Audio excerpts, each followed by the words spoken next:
I've heard Ken and other people refer to the kinds of thing I do as types and stuff. Types, masculine, feminine types.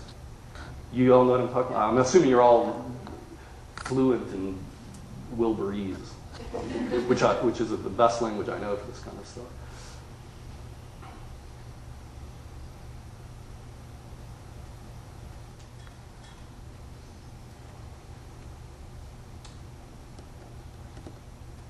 You know the 4 quadrants? What's before the 4 quadrants? I mean, what do the 4 quadrants describe? Phenomena. Well, that's the feminine. So where I'm coming from is not masculine and feminine as types, although certainly you could use them that way. I'm talking about the nature of this moment right now as you're sitting here. If you can just relax a bit with me together, feeling this, is there's stuff happening, and you know, there's the witness of it. If you like to use those words, you probably have used those words, right? So without really getting into the nuances of that yet, which are deep and subtle, it's important to feel that you can identify more with what's happening or more with that which is observing what's happening. Well, the 4 quadrants are what's happening. Internal and external happenings, singular and plural. All of that is the feminine. All of that is she. All of that is her dancing. Your mind is dancing as she. The feminine is form, is change, is light itself. The masculine is the aspect of existence. I mean, you have to pull them apart. So let's say that there is conscious light. There is oneness. I mean, there's no... anything you say is immediately wrong. But as soon as that splits into 2, that's what I call masculine and feminine, observer and observed. And then what you observe can be described in the 4 quadrants and all of that. Does that make sense? It's not types.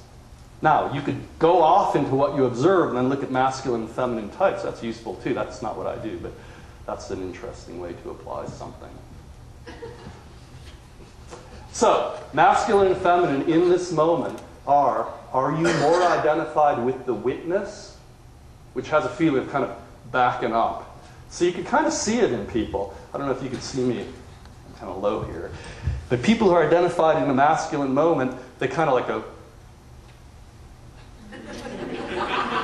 and somehow they think that by the action of identifying with the witness, it's a spiritual practice. It's basically identifying with half the game, or however you want to say it.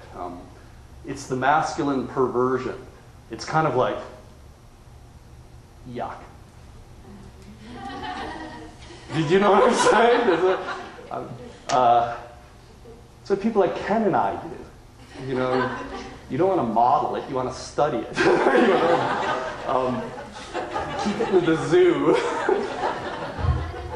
So, the feminine, on the other hand, in the moment, in every moment, this moment, is our capacity to actually identify with form. Now, I'm much more masculine, so anything I say is always going to be perverted by that subtle identification, but that's my art.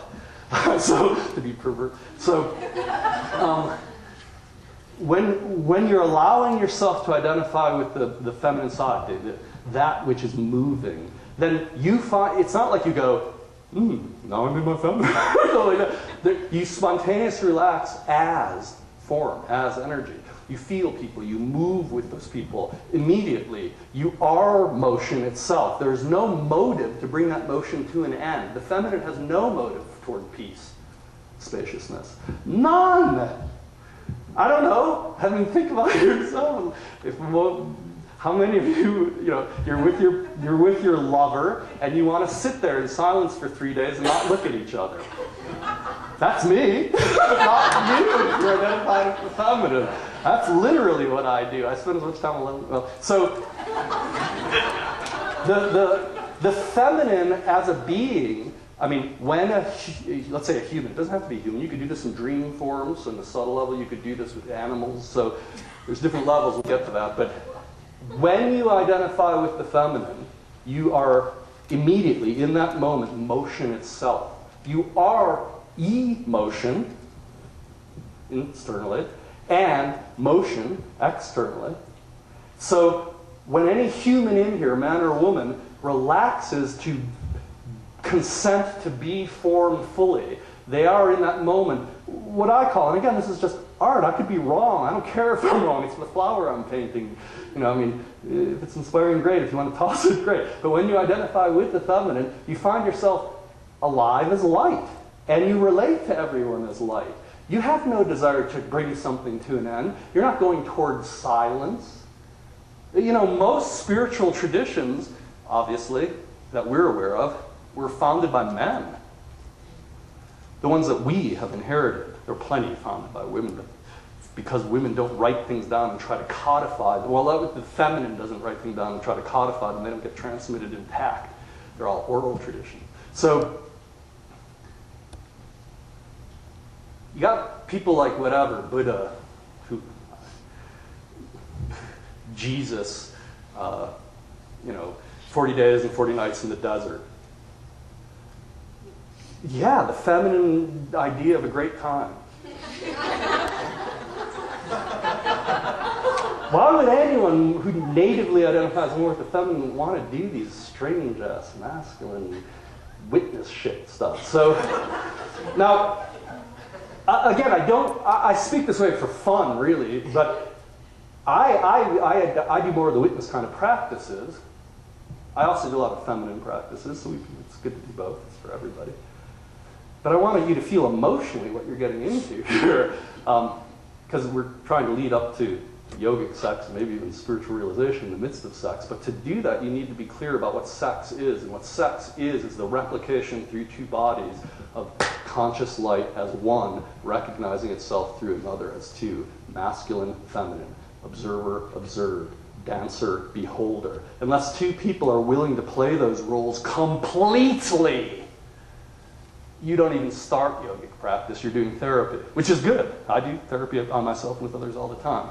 So again, in the kind of art that I'm offering you, I'm going to put a spin kind of poo-pooing therapy only to contrast it to what I'm trying to talk about. But believe me, I'm as messed up and currently working on my messed upness as much as anybody here. So I'm a great believer in skillful means in therapy, but I'm going to purposely kind of compare things to it. So, what does that mean?